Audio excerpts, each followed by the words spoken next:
So it's rare that I get to talk about a ship manufacturer that I absolutely love. It's about as old as the quantum drive itself, and rarely do they actually introduce a brand new fighter into the verse, especially one as cool and unique as this one. That's right everybody, we're going to talk about the RSI Scorpius today, so if you have any questions, any at all, I'm pretty sure this video will answer every single one of them, because this video is all about the RSI Scorpius. So let's start right at the very top of the ship then, shall we, with its very special 4x3 weapon mount hardpoint turret. 4 size 3. That's basically like putting an Aegis Saber on top of an already existing very lethal platform. Of course the Hurricane also has this, but that's a manned turret. This, however, is a remote turret, and the unique party trick of this little remote turret is that it can do a full 180-degree spin and still continue shooting rearwards, which means you get complete rear-facing fire support. And of course, if you haven't noticed yet, this ship does take on a rather familiar X-wing pattern. But don't worry, it's not just for style, no. On each tip of those wings, to complement the already existing 4 size 3 weapon hardpoints, you get 4 more size 3 weapon hardpoints, for a complete total of 8 size 3 weapon hardpoints on one small little fighter craft. Of course, this is technically a heavy fighter, one of the first in its class, and if the guns aren't deadly enough, then the 16 size 2 missiles to accompany it should make quick work of almost anything.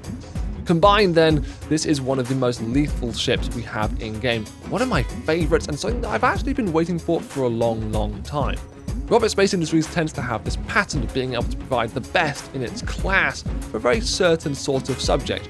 The Mantis, for example, is the only one, granted right now, that does entrapment, but it is the best in its class for doing so. This RSI Scorpius then is similarly no slouch, but there's more to talk about than just raw firepower.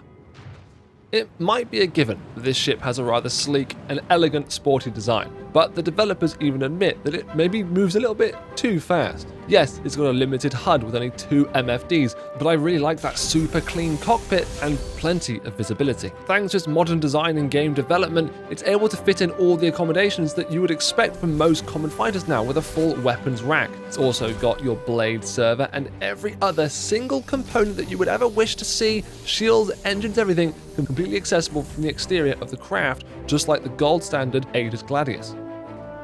It's pretty clear then that Roberts Space Industries, both the fictional in-game manufacturer and the actual company, have worked super hard to make this a must-have ship. For me anyway, it ticks 100 million boxes. It's a heavy fighter that I've wanted for ages. It has decent, maybe adjustable agility later on down the line. It's got plenty of payload for those missiles that I absolutely love using. It's got very good firepower, it's even got space for a friend to come and join you. Storage, gold standard level component access, and, well, it's an X-Wing, guys, it's an X-Wing, it just fills the Star Wars vibes. Unfortunately, no ship, not even in the hands of Roberts Space Industries, comes in without its own little issues. When this did originally come in, it sucked far too much fuel. It, of course, was an issue that was addressed by the developers, but this is indicative of what the ship might actually consume later on down the line when it's finalized. It also, as mentioned earlier, only has those 2 MFDs. I don't actually see how they're going to put more in, so we're going to have to wait to see how the future helmet interface tech comes in to see if that's actually going to solve the problem. It is, unfortunately, also, thanks to its X-Wing design, vulnerable. It's quite a large ship with a rather large profile. That X-Wing shape isn't exactly slim, and those wings can be broken off pretty easily.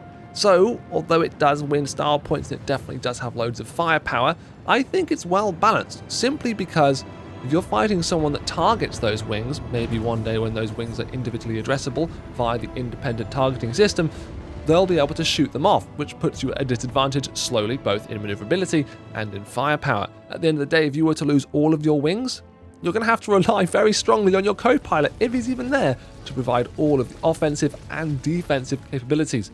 Trust me guys, this ship, although it looks really powerful on the outside, definitely has its flaws, and it's fundamentally a well-balanced ship by design. It's not being nerfed later on like the Ion. You're not going to see its size 3 turrets go down to a size 2. It just wouldn't make sense. Its vulnerabilities are there in plain sight. And frankly, I'm really glad that SIG have actually decided to go this route. It would have been easy to make sure it's only a size 2. Because of its agility, its 16 size 2 missiles, you could easily make an argument that it just comes in a bit too powerful. It reminds me of the Tanner though. And unfortunately this video isn't about the Tanner, but if it was, let me know, because I have lots of thoughts and feelings about that ship. Now, let's talk a little bit more about the Scorpius and end this video on some really good notes. I don't think the developers are just finished with the Scorpius yet. I do think we'll see a slight redesign of the interior layout. I think they'll maybe just make the panels a little smaller so they can fit an extra bit of MFD space. I think also that maybe they'll balance the ship's maneuverability and the thrust potential.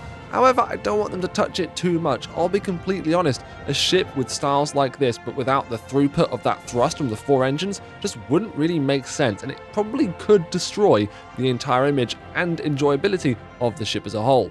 I think this ship comes in at a time in the game cycle that's really well placed, actually. I'm glad they held on to it for a little bit longer. A lot of other ships that it competes with, the Hurricane, the Gladiator, etc., all have their own niches and are still very strong choices instead of the Scorpius, for certain things, of course. I'm going to continue to use the Scorpius as my new daily driver, you know, when I'm not out playing with my old alt account that has barely anything. But the Scorpius is definitely a ship that you should look forward to owning, maybe even in-game.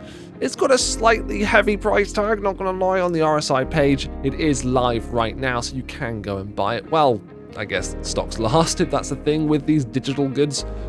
At the end of the day, guys, the Scorpius from RSI is another fantastic ship in the RSI lineup that will absolutely blow you away if you're coming from anything less than basically a Super Hornet, okay? This is a Super Hornet on steroids. Now, if you want my little tidbits of advice, I like to run cannons on this ship because there's just so many guns. I feel like cannons, especially with the newly introduced staggered fire mode as of 3.17, well, there's just loads and loads of rounds being fired downrange, and the capacitors in this ship are of a decent size. I do hope they don't change those as well, because I'm fed up of having guns that I can't actually shoot because my ship has no capacitors to even charge the gun that it has. I'm looking at you, Super Hornet. Anyway, yeah. Cannons, repeaters maybe on the turret because turrets are a little bit more forgiving. But yeah, have a wonderful day, guys. I hope you liked this video. If you did, obviously, please go and hit the subscribe button.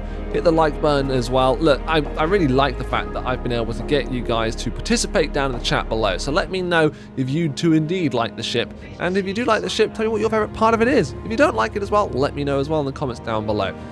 You've also got a link in the description for the Invictus information, and of course a link to the RSI page where you can buy the ship if you want to give SIG more money. Don't forget, guys, Star Citizen is free fly up until the 31st of March, so if you want to play the game completely free and fly the Scorpius yourself before even buying it, you can do that right now. I look forward to seeing you in the verse. Have a wonderful day. Don't forget to use my referral code if you are signing up, and of course, goodbye for now.